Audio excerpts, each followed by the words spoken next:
and welcome to the fourth edition of Adastra's Fireside Chat. We have with us Dr. Ramaswamy Balasubramaniam today, a medical doctor by profession, a developmental scholar, author, public policy advocate, and leadership trainer. He is renowned for his pioneering work with rural and tribal communities in the Mysore district of Karnataka, India. Dr. Balu is the founder, chairman of GRAM. GRAM is the Grassroots Research and Advocacy Movement, a public policy think tank based in Mysore. He is the visionary behind the founding of Swami Vivekananda Youth Movement. Balu studied medicine at Mysore Medical College. He did his MPhil from the Birla Institute of Technology and Science. He was involved in volunteer and rural healthcare work during his medical college days. In the year 2009, he further went on to pursue a master's in public administration from the John F. Kennedy School of Government, Harvard University, where he served as the Mason Fellow. He is a member of the Capacity Building Commission, the Civil Services, and the Chairperson of the Social Stock Exchange Advisory Committee of SEBI. Dr. Balu has authored 9 books, both in Kannada and in English. His books, Voices from the Grassroots, Leadership, Lessons for Daily Living, and I, the Citizen, have earned global acclaim. His work dwells deeply into leadership from an Indic perspective. Dr. Balu's latest book, Power Within, The Leadership Legacy of Narendra Modi, has been highly successful. It has been the bestseller within 1 month of launch. Throughout his career, he has received numerous awards, which we will be talking about during the course of this conversation.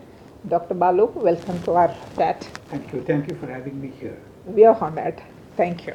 Before going into the book itself, I thought we'll delve more into what the run-up towards the writing. I was just wondering, is it, you had mentioned it's the comfort or the parallels that we see that makes us comfortable to start something.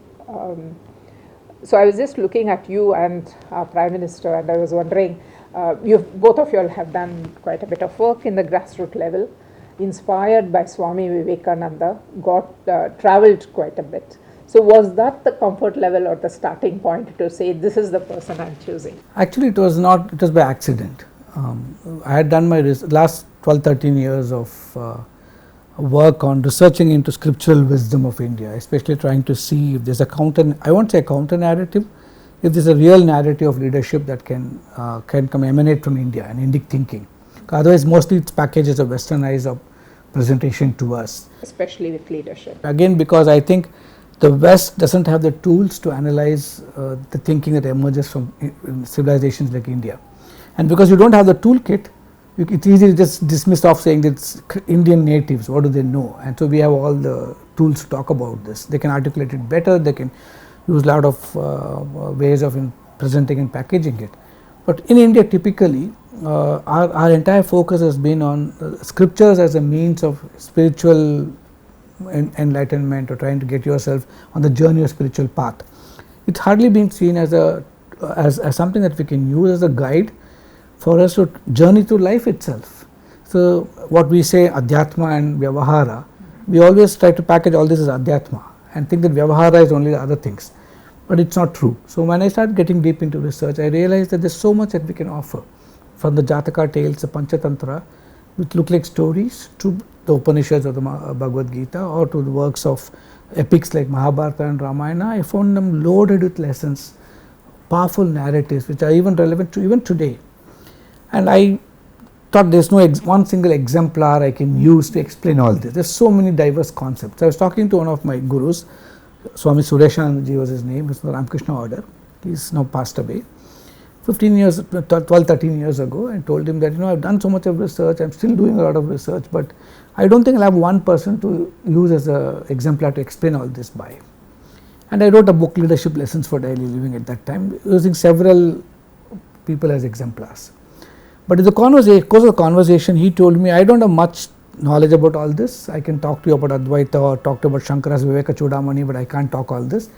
But I know of my brother monks in the order who have told me that a young man had come to Belur Math. He had come to Rajkot in Gujarat and said he wants to become a monk, and he was turned away.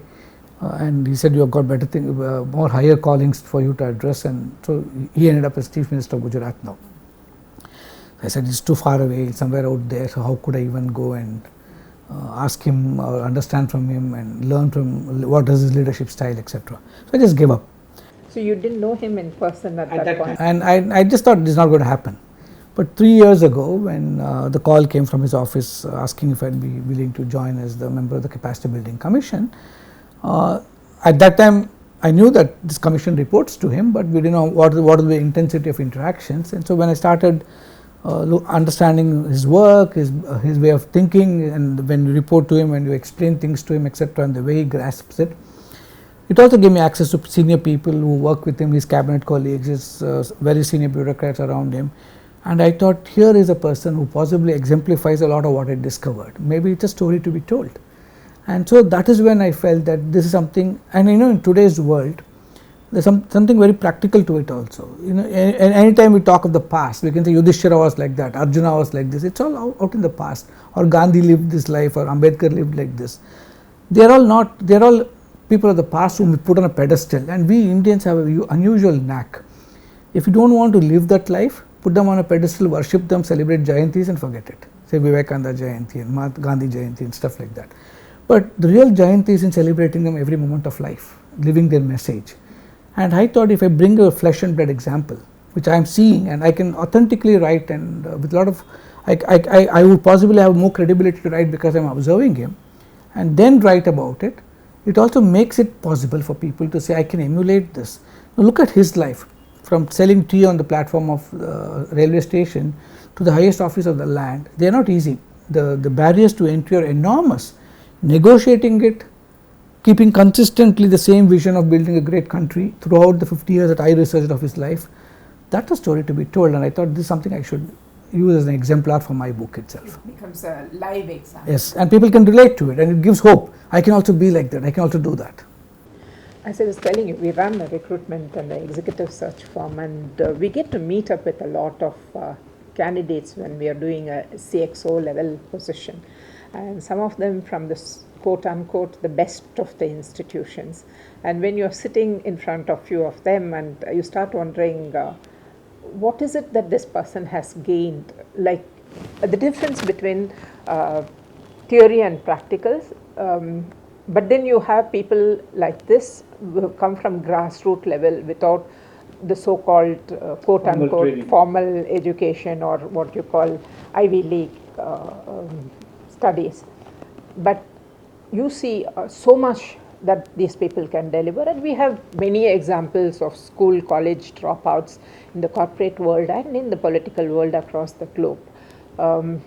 What is your take on this? What makes a person what they are? I think I can talk generally, also specifically about Prime Minister Modi, but generally speaking, I think this mistaken myth that university education provides us a lot of knowledge itself is something we have to question now. I would definitely do so in my case, because I fell into the same trap. Like when I started my life with the tribals, I knew that several unsolved problems. I was struggling with this, I was restless with it.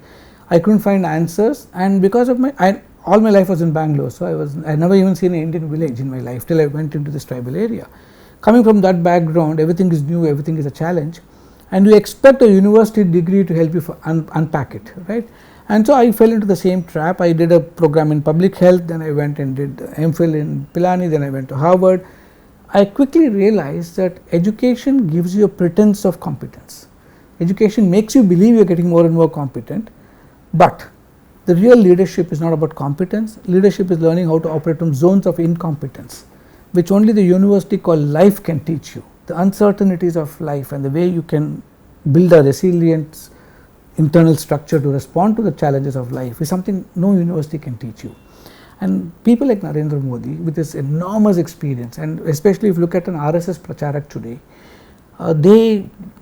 they're all well educated, highly qualified people. I've known several PhDs in the RSS as Pracharaks.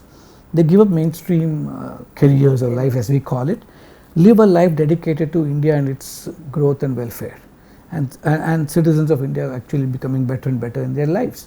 They are deeply committed to a country which is resurgent. And what drives them, and they don't have a rupee to, they don't get a salary to do what they do. They go from home to home, and a lot of pracharaks would go houses to eat, and they would be fed, and they would be given money to go to the next place. And so they lead such a life of uncertainty, but the commitment doesn't change. But in their travel around the country, and Narendra Modi has been a pracharak in several different places, as a pracharak, then as the organizing secretary of the BJP, then as the chief minister, the greatest asset they have is connectedness, and they develop it, and the life they can lead of the other. Like when they live in a poor man's house and eat food there, they understand how poverty is there, and they go eat in a rich man's house too, and they understand how wealth is handled. So I think this enormity of experience that life teaches them, and which they teach themselves, and that's so powerful. And I think such people, I'm not saying that Western education or university education can't get you there. Obviously, they're all package education built on the experience of several people, but the dynamics of existence, the dynamics of life is so complex and so rapidly altering that textbook education can solve a problem which are happened in the past, but they may not recur in the present or in the future. But what you see in the future can be very uniquely different, and during those times is when your earthy understanding, your connectedness, your rootedness, your authentic self can come to your rescue, and that is what I find in such extraordinary people. And in our Prime Minister, I think it is that connectedness, that self-evolution. And the last point which I have seen several people have analyzed, especially definitely so in Prime Minister Modi, is that the Bhagavad Gita talks of an enormously unique quality. It talks of Swadhyay. It's so powerful, studying yourself. So I also describe leadership, I have given it an alternate definition in my book. I said leadership is about understanding yourself, understanding others around you, and understanding the actions that connect the self to the others. I think Prime Minister Modi exemplifies it. He understands himself, he knows exactly what his needs are, his wants are, what his inner evolutionary demands are, and he sees service to others as an opportunity to satisfy that, and the actions are always tuned to seva. So what he calls seva bhav is not just his attitude. Seva is an instrument. So I also quote it in the book, the powerful Upanishadic saying, Atmano mokshartam jagat hitaya cha. My personal evolution, like Gandhi says, dissolving myself in the service of the others. It's essentially that, finding myself in the service of the other. So Atmano mokshartam is about my personal spiritual evolution, but not sitting in the Himalayas and meditating, but in the expression of it should be as public good, action for public good, which is what he has done. Shraddha, which is for me personally, I learned it from Vivekananda's teaching. That is how I came across the word. I think that's another trait that you have so well explained in the book, and that also belief in oneself, and also leadership is all about the team you build, and once you are a leader you realize it's not about you say and others listen. It's like five fingers you bend for some, and someone is fat and one is the other. They come from multicultural background. To get them to see a common purpose is not an easy thing, and that has been achieved. You want to give your experiences. See, I think Shraddha is very difficult to explain in English, because you can't even find the right word. It's such a deep thing. I have actually mentioned how Swami Sarvapriyananji, the Ramakrishna order, describes it. From it's about setting a direction for yourself. It's also giving yourself the responsibility to do what you have to do. It's ownership as well as responsibility to act on it. Vivekananda says it so beautifully. He says you can have faith in the 33 crore gods that Hinduism has created for you, but if you don't have faith in yourself, you can't do anything. So I think faith is not just blind belief in something. It goes much deeper and much more difficult to explain. It's neither arrogance, nor is it's not undue overconfidence. It's self-confidence born out of, but driven by humility. It's very difficult to, like I said, it needs a lot of adjectives to explain. And in the leadership construct, see, leadership, the way the Western world articulates it, it's always about a leader. They celebrate being a leader. More like a hero worship. And for a leader has no identity if he doesn't have followers. So if I'm a CEO of a company, I need to validate my existence by every day, but by some problem happening in my office, and my office mates rushing into my office saying, oh God, CEO, please solve these problems for me. That's not actually being a CEO. The more and more you validate your position in an organizational structure which is driven by authority of your position, you're actually invalidating leadership. Whereas India never celebrates the person, it celebrates the actions of that person. So to us, it's not about being a leader, it's about exercising leadership. So the way I describe it is there are actions that somebody performs, and that action has to be driven by enormous conviction. And when I'm convinced and I'm the role model who's living the convictions, people around me are also going to see the beauty of my convictions, and if they align and resonate with it, they're going to be part of my journey. So I define leadership again in the book in another place as it's about a set of actions that you do. It's something that you do. And what is it you do? It's about mobilizing yourself, because all the resources that we have, our intelligence, our financial resources, our physical resources, everything that you can think of, mobilizing yourself and those around you to do something societally constructive amid enormous uncertainty. And that's the beauty of the Bhagavad Gita. When it says, see, everybody quotes Karmanya Vadikaraste, it's not about the quote. It's about inspiring yourself, motivating yourself to do it without seeking consequences. The West cannot do it. The West has to see consequences of action. Whereas in India, the doing itself is the consequence. And that's the beauty of it. And for that you need faith. I think you have very nicely articulated the same with reference to Article 370. You want to talk about that chapter? I think a lot of people see it as just an event. It's just about the repealing the Article 370 of the Indian Constitution. It's not that. The whole idea of the chapter was to show how enormously complex is everyday life, how one needs to be adaptive, how the challenge for leadership today is not simple. It's not like I'm the Prime Minister, I decide everybody will follow. It doesn't work that way. It's how do you actually understand the stakeholders?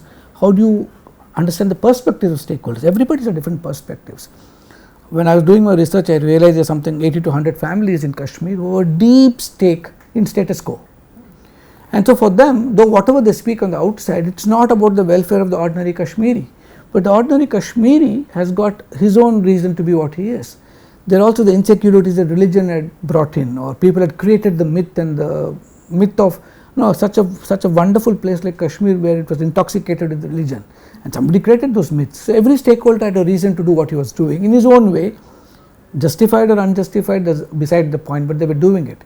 So for a leader to understand the complexity of this equation, spread over decades, different people have tried different things. So they saw it like technical problems where it could just press a button, problems would get solved. You have trade embargoes, you go to war, you send a bus, stop a bus. All those things are useful as symbols, but they don't solve the problem. They just make you believe that you're solving a problem. But the real problem was the complex problems that people had. Our country was partitioned. Some other country believes our country now is to be into unpartitioned. So this complexity of mistrust, disbeliefs creates complex stakeholding. How do you understand the stakeholder? How do you work with them? These are real challenges for corporates too. Corporates don't see it that way. They don't have ready-made SOP solutions to the problems they are facing. The uncertainty I spoke about, that's what makes a leader. When you learn to operate on zones of incompetence, you can go to the balcony.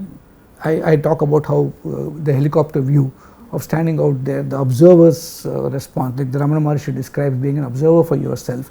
I say, take yourself out of the equation, observe the whole thing, see the stakeholders, understand their perspectives, ripen the issue, ripen it in such a way that people start aligning to what you're talking, build a common narrative, and finally when the timing is right, implement a solution. That may not be a perfect solution, but that will be the most acceptable solution. So Kashmir problem was not solved in one day.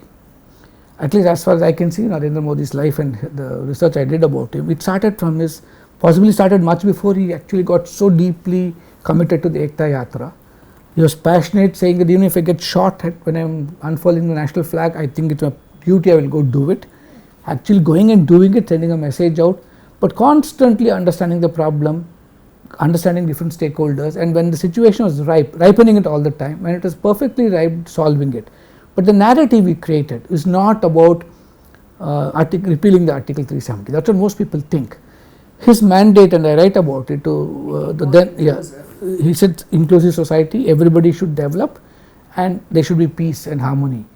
That was the narrative. Like a lot of people might argue it differently.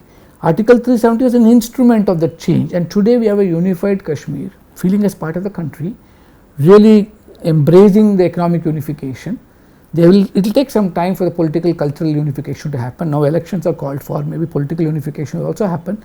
So gradually over time, the ordinary Kashmiri will possibly understand how challenging it was and what kind of leadership it took to solve it. This is not, Kashmir is not the only example. Today you look around the world, look at the complexity of the Middle Eastern crisis, or you look at the Russian crisis, or you look at the crisis within the United States. Every country builds its own challenges and problems by shaping narratives which may be based on truth, may not be based on truth, may be past, may not be relevant in the future, and complicate it today with the fake world we live in, where you create narratives around neighboring areas. We are seeing it. You can create narratives and overnight they can burn into a fire which you can't control. What you need is this kind of leadership, this kind of adaptiveness which a leader demonstrates, also demonstrates presence and being there and taking the brunt of all people can say, at the same time not losing sight of the work at the center. That is what I tried to explain through the chapter. Risks Huge. was huge. Risk can be to the extent of, in all kinds of marginalization. You can assassinate his character to physically assassinate a person. You can do it in different ways when you are handling complex problems, when people do not want those problems to be solved. But standing up for it, demonstrating conviction in it, not losing sight of the fact that the ordinary Kashmiri on the street should benefit by this. It is not a political statement, but the ordinary person should benefit, and sticking to it. I think that was the greatness. Addressing the elephant in the room. Facing and squarely calling it out. It is not as though wishing it was not there, but it is actually calling it out, dealing with it and driving it away. It takes a lot of courage. Of accepting a failure, and you have given some wonderful examples in the book, especially on the farmer agitation.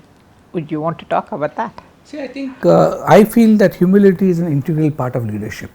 The reason why I say this is leadership is about lifelong learning, because the challenges are so complex today. If you are not a lifelong learner, you would not really appreciate how do you solve problems that keep emerging every day, which I think Prime Minister Modi embodies lifelong learning. He's like a child. I also explained in this the curiosity with which he looks at issues, the depth of listening. He would never disturb you when you are presenting or talking to him. He would absorb everything like a sponge. He gives you 100%, complete 100%. Now people talk of here and now. Eckhart Tolle quote in this book, The Power of Now. It's all nice to talk about it, the mindfulness we need to show, but to live it every day, every moment is not easy. That itself is sadhana, which he exercises. That is why he can remember every conversation he has. He can remember names. He can talk about 3 महीने के पहले मैंने ये बोला था आपको, and you won't know what he's talking about, but he knows exactly what he's talking about. So I think that comes because that one is the hunger for learning, second is lack of arrogance in what he already knows, and the third more important is he feels it's okay to be vulnerable if people think I don't know, because when you get that sense of openness, you will want to know.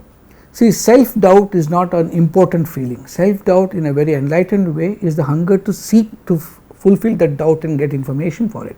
So you will engage in appreciative inquiry only when you are humble. When you say what could this be, and can I see it in a different way? That lends you to lifelong learning. It also lends you to understand that you are not invincible. But one more quality along with this he's got, 2-3 other qualities, which is what I describe in the farm law in this particular case.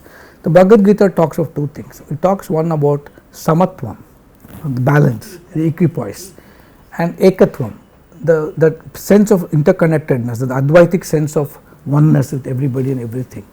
When you are in that space, there is no victory or defeat. Because if you look at my victory being your defeat, and if you are both the same, this feeling of samatvam, where is the separation of victory and defeat? It's all one. It's so beautifully, you got to live it, you can't really explain it. And his sitapragnati, the equipoise that he displays every time, he strongly believes, and I think he continues to believe, that farmers' income has to be doubled or increased constantly, at least doubled. And the Swaminathan Committee report is something that this country has been speaking about for more than 4 decades now. Everybody wants to implement it, everybody agrees that's a great thing, but maybe it is made to be contextually relevant for today, but the principles would be the same. Somebody had the courage, the political will to actually implement it, contextualize it for today and bring it as a farm law. Take away the farmers from the mercy of the middlemen and make them sort of feel proud about what they were producing, and therefore get them a good monetized value for the products that they had. But it was not to be. Though the act was passed, he didn't celebrate and said, oh, I got the act passed. Within a year after all the challenges that we saw on the streets, especially around Delhi, he had to withdraw, and he went back to the people and said, maybe I didn't articulate it properly, maybe I didn't understand the needs of the people, maybe I made a mistake, I apologize for it, and life was like he went on as usual. He went on doing other stuff. It was not as though he was so despondent. They said, "Oh my God, I am the Prime Minister. I can't go back on my word." So I saw him the same equanimity he had when he wanted to double the income and brought the law, and he was not a flowery show display of emotions after that. At the same time, he had no such emotions again after the withdrawal of the Farm Bill, where he was matter of factly apologizing because he was genuinely apologetic. Said, "Okay, maybe I didn't understand what you wanted. Maybe the timing is not right." I thought that requires a lot of courage. Courage actually comes from humility. A lot of people think courage comes from a display of power. It's wrong. Real, that's why the power within. When you're demonstrating power without, that is authority. If authority is driving leadership, then you will want to demonstrate power and authority over your followers and say, "I'm better than you, I'm bigger than you, I'm the person you have to come to." But when you have power within, you're not affected by all this. It's confidence. It's not in a deep sense. You can't even say it's confidence. Much more than confidence. It's a sense of settledness that you feel that emanates from that acceptance. I would say the word surrender could be interpreted as samarpanam could be interpreted as something negative and say helplessness. It's not. It's not. It's a very enlightened acceptance of what is. To be even with it. In a sense, it's what is. This is what it is, and living there in that moment of time. That is spirituality at its highest. We are talking about spirituality in a leader, and all of us face this. The first thing we compromise is something that we do for us as a person, like be it exercise, yoga. In the whole scheme of things, the first thing we drop is that. And you have watched the Prime Minister at close quarters, and he's known for keeping his spirituality and the yoga part of it. So you want to talk about that? How do you manage the whole balance? See, my own study and research on leadership, I think it's looking at yourself from 4 domains. Now, we are all lucky to have those 4 domains within and amidst ourselves. I say the heart, body, mind and soul. We all have a body.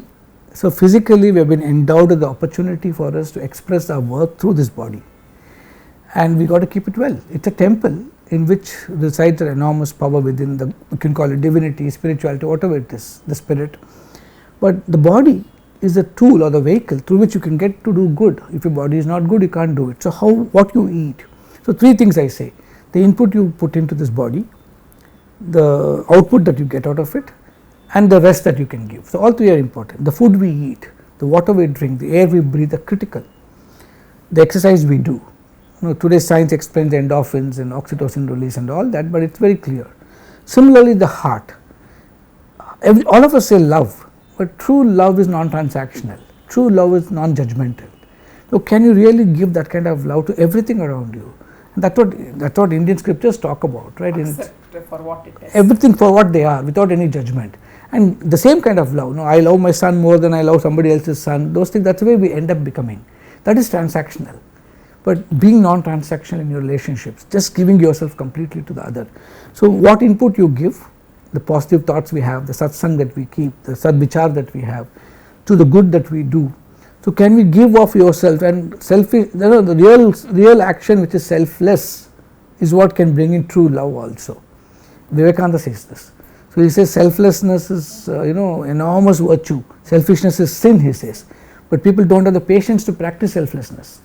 That's what is reality. Today's reality is all about that. So how well you take care of your emotions, your heart. Emotional intelligence came later, but Indian scriptures talks about this, the 4 things. That's why yoga was as important. If you look at Patanjali's Yoga Sutras, it's a very step-by-step presentation to us. Yama, niyama, you start with yama, then you go to niyama, then you go to asana. So each step leads to the next, finally to samadhi. You don't just jump into dhyana and say I'm meditating. Before meditating, the process of preparing the mind, the cleaning up the whole system, the pranayama that you do. So take care of the body, take care of your heart, take care of your mind. For that you have a set of exercises, the good things that we read, the good people, company that we keep. Today we don't even invest time on sadvichar, the good thoughts that you get. Our Rigveda says, let noble thought come to us from all sides, right? That's the power of it. And all this is finally not for myself. The moment you say I have to be healthy, keep learning a lot, all to acquire power, glory and name, then you have lost it. it's all for the other. And Vivekananda says it so beautifully. In a letter he writes to the King Maharaj of Mysore, he says, the vanities of life are transient. He alone lives who lives for others, the rest are more dead than alive. So leadership is this life-filling, vibrant space where it's always for the other. So when you live for the other with no thinking of yourself, and you maintain your heart, body and mind for the other, yourself evolves. That is Atmano Mokshartham. And you need all these four. What I see in the Prime Minister is he's been able to do this. Whether it's yoga, meditation, his own pranayama, his food, the way he's so strict about it, or to the fasting that he does during Navaratri, the conscious, even in a meeting, you will hardly see him eat or drink anything.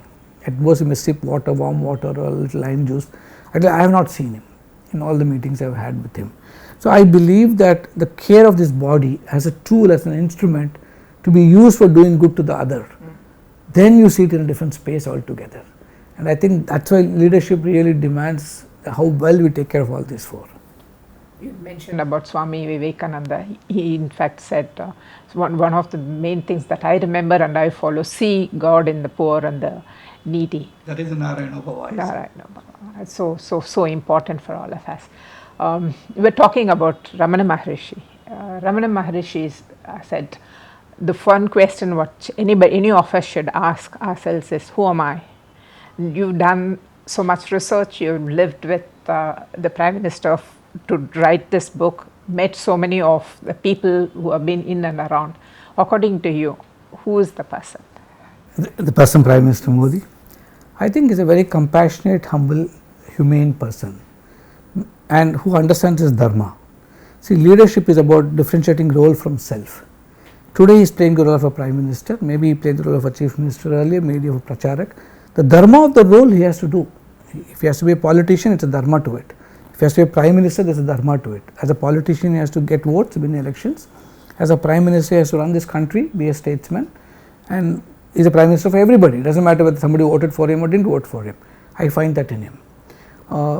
Having seen him at close quarters, I can very consciously and definitively and responsibly say he sees himself as the Prime Minister, in the role of a Prime Minister as a Pradhan Sevak. He sees that role as an opportunity to express his inner intent of doing public good. As it's a medium for him, and that's the one side of it. The other side of it is the way he resonates with the last man down the street. You know, in public policy, the biggest challenge we all face is how do you address the last mile problem, right? In different ways. It's not just goods and services in every sense, but he consistently and consciously and continually only thinks about any program you take to him. His first question would be, how will the last man benefit? How are you going to measure and tell me that it's actually working? So that concern for Antyodaya, driven by a sense of compassion, not driven by a sense of patronizing. There's a difference. If I am patronizing about helping somebody, that is transactional and it doesn't really, it's not spiritual. But if you see the God in the other and say that we have to celebrate that divinity. So to me, that is a real expression of seva. Like seva also cannot be explained the way the West would explain service or helping somebody. Seva is so non-transactional, but done with the spirit of worshipping the divinity in the other, and that I see that's a human part of him, and he's that way to not just even to animals. And recently, two things stand very vividly in my mind. I had finished writing the book, so I couldn't write these two incidents. I saw Jasprit Bumrah and his wife had come with a child to meet the Prime Minister, and the way he was holding the child, and you can see the eyes talking, right, like a real grandfather caring about the grandchild. And then recently, when after the Wayanad flood, such a tragedy, so much of pain and problems, but when he was patting the child in that hospital on the head in the hospital in Wayanad, the love that he was transmitting to the child, the confidence, that hope, I think that is the spirit of, that's a real human being that I see in the Prime Minister. Talking about communication, which is a very integral part in a leadership, and it's when we are talking about communication, it's just not the language, it's the last mile, reaching it to the last person in the country, for example, and your own communication through the book. Can you talk to us about both? I think one of the real It's not easy the way you have taken it through. Yeah. The real asset for a person who is exercising leadership is the ability to communicate, because if you don't communicate your ideas with conviction, with hope, with possibilities, you don't really have people to say that we can try it out too. But more importantly in communication, I have described it here. I talk about Bharata Muni's Natya Shastra, and now more than 3000 years ago Bharata Muni writes Sadharanikaran, he writes. In Sadharanikaran he talks about Saharidayata, and it's so beautiful. The Western model of communication looks at, you encode a message, you transmit it through medium to me, I decode and understand it. As long as I can unpack the information as packaged and sent by you, it's perfect. But Indian communication is so different, and that's what the Prime Minister is a master at. I just don't send you information. We unite our hearts in the transmission of the information. Saharidayata happens. So in that oneness, in the space of emotional oneness, when communication happens, you retain the flavor of the emotions with which I communicated. Now, to give an example, let's look at a Bharatanatyam dancer. Let's say she's playing the dance of Draupadi. The pain when she's getting disrobed, you can feel the pain when you're watching her. Or if you're watching her as Durga, you can feel the power and the strength that she commands as Durga. Or if she's Radha and you can see the love she's transmitting to Krishna, you can feel the same love in you. That is the rasa, that bhava that gets transmitted. This is what Bharata describes. I think the Prime Minister, when he communicates, comes to the level of Saharidayata. So when he's talking to cabinet colleagues, to people like me when I go meet him, or citizens, or the beneficiaries of programs, or women that he was recently talking to a few days ago, I think he responds with that kind of oneness. So for me, capturing that in a book, it's not easy, because the power of the word is very different. The written word is very different. And if you look at my earlier books, where I never wrote about a person, I was just writing about what I felt at that moment of time, and they're very powerful. A lot of my students and my readers have said that they can live the experience I've written about. Here it is different. I'm writing about a protagonist whom I'm watching and observing, I report to. I could be dismissed off as a sycophant easily. Today's polarized world, my book can be criticized to be hagiography, which it is not. I'll get criticized by both ends of the spectrum. The Bhakt will say I have not worshipped him enough, or the critics will say I have become a Bhakt. But to retain both my emotional and intellectual honesty and still write, because his personality is something, his charisma is something so overwhelmingly powerful, you can get drowned in it. And I used to get to, because you can't avoid it, because when you're watching him live a life which you adore, you'll obviously start adoring the person too. And I had to remind myself, no, I'm an academic, and at that time I was continuing to teach at Cornell. I just now laid down that office. So I knew that I can't afford to sacrifice an evidential presentation of his leadership at the altar of my own emotive interpretations. So I had to withdraw back. So it was a struggle for me all the time, and when I didn't, I would go back and delete what I wrote, mercilessly delete it. I wouldn't even save it, because then I'll have hope I can go back to it. I just delete it and rewrite the whole thing again. And so I virtually wrote the book 32 times, because I wanted to give myself the courage of conviction that I have not sold my intelligence out to write a good book. It's just what it is what I wrote. And that's why I put all my research notes into it. So articulating it in a way which also is a story, right? I can't just write only the leadership theory behind it. I need to package it as stories, as anecdotes. I have to bring in anecdotes that are known in the public domain and connect them. I also have to bring in anecdote that's not in the public domain to explain certain things. I have to bring in very deep philosophical concepts, clearly knowing that my interpretational skills that is explaining it. Indian scripture is a very complex thing. Each of us can interpret it any way we want.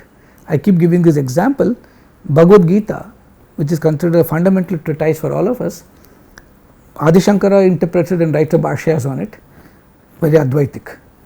Ramanuja writes a bhashya on it, very from the Vaishnava perspective he writes, it's very, very, very different. Madhvacharya writes it's very Dvaitic, Ramanuja is very Vishishtadvaitic. All three are great philosophers, but the same Bhagavad Gita is interpreted three different ways. So I know that I am also interpreting, and it's my interpretation. At the same time, the interpretation should be, the purists cannot criticize it either, right? I got to make sure the Sanskrit explanations are rightly given. So it was quite a challenging task. It took me 2 years to put it all together, though my research in Indian scriptures is more than 15 years old. His life, 50 years of his life was 2 years, along with it writing was 2 years. So putting it together, writing, rewriting, and I had some excellent research team with me which supported me. I had friends who, several 8 or 10 people, who gave me their confidence as well as reading the manuscript and giving me, no, this doesn't sound right, this sounds a little different. So I had to rewrite it whenever they gave, and their comments were very open and very tough also. Though they were very close friends, the real closeness of the friendship was when they pointed out the stuff to me, and I had to rewrite it. And so it's a work of product of love and hard work, but a lot of people have helped me do this.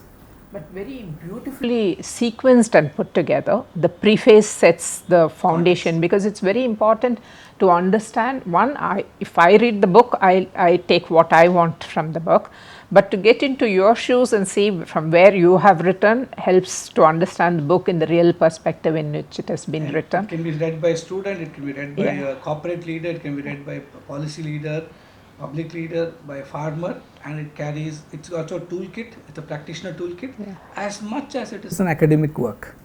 But so well indexed. Yes. It is means like very scientific. Thank about you. the book. Thank you for that. So we're talking about getting biased, talking about intellectual integrity while writing the book itself. It's like swimming in an ocean. You know where your destination, but you know there are external factors like you had mentioned. You get carried away by certain things, and then you have your hero worship moments, and then you have the critics, you have the bucks, and then you have your own thinking and what you want to get out of the book. Were there moments of digress, and was there something that you couldn't remove or you had to remove? How? I have actually removed those moments from the book, because like I said, it's for a global audience. I got to be placing it in the right space. I can't afford to make a mistake, because I am talking about a person whose personality is so huge. His popularity rating is 78% today. So I can't afford to say something erroneously also. So I have to be very cautious. More importantly, it's not a book on Narendra Modi. It's a book capturing Indian scriptural basis for leadership, and I can't project it in a way in which it's not acceptable to the West. So constantly I ask myself, the idea of writing this book is not just to capture Indic wisdom, not just to have a living exemplar who exemplifies it to be written about, but also for the world to understand that today's leadership this is the kind of leadership required to solve problems of today. I write about it in the beginning itself, saying that the world problems today are either the creation of bad leaders or the inability of them to solve the problems. So we are inheriting all these problems today. So we need an extraordinary collaborative enlightened leadership model, is what I write about. And so if I am doing that, I need to be extremely watchful and cautious. So there were moments, and I made sure that I went back and removed it from the book. That's a rewriting 32 times I spoke about. But at the same time, I am very confident whatever I put in the book, I can stand by it. That's why it took so much of an effort. I can explain what I have written, and I think that's the way for the world ahead. And so my last chapter is what I say that's a real, in my opinion, a lot of people ask me which is the best chapter. I always say my last chapter. The epilogue I say are Dharma of legacy and the legacy of Dharma. We need to understand the legacy of Dharma itself, righteousness, and the Dharma of legacy. Why do you need a legacy? Here I talk about why do you need the Dharma of Narendra Modi's legacy model or leadership model that I am talking about.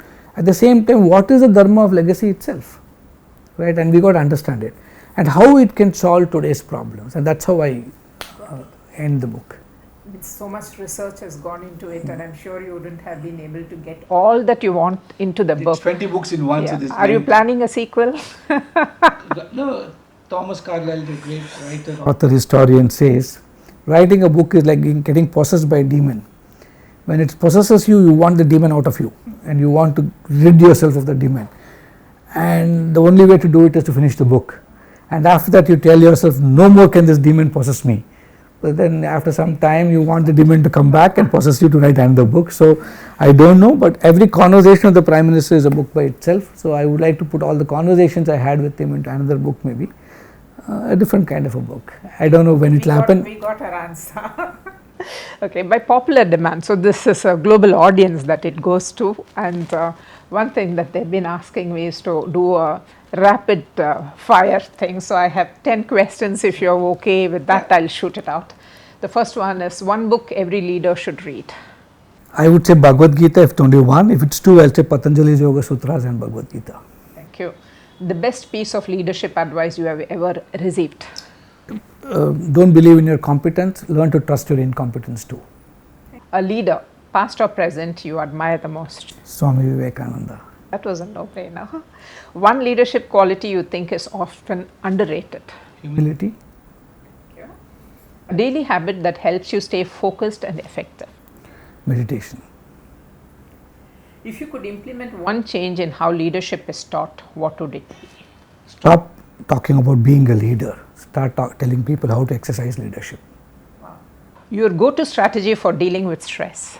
Meditation. What does success look like for you in one word? Understanding myself. Important skill for the future of leadership? I think lifelong learning. Or changing, they say change is constant. And we've got to keep preparing ourselves for it. One piece of advice you would give to your younger self? I would say give yourself the privilege of making mistakes. Don't feel guilty about it. Don't feel bad about it. Thank you. Thank you so much for being with us. Thank you so much. Like you said, I don't think I'm done with all my questions. I think I will have a sequel now because there's so many questions that are unanswered. But thank you for your time and for the inputs. We thoroughly enjoyed, and I'm sure it will help our audience in their journey in their lives. Thank you so much.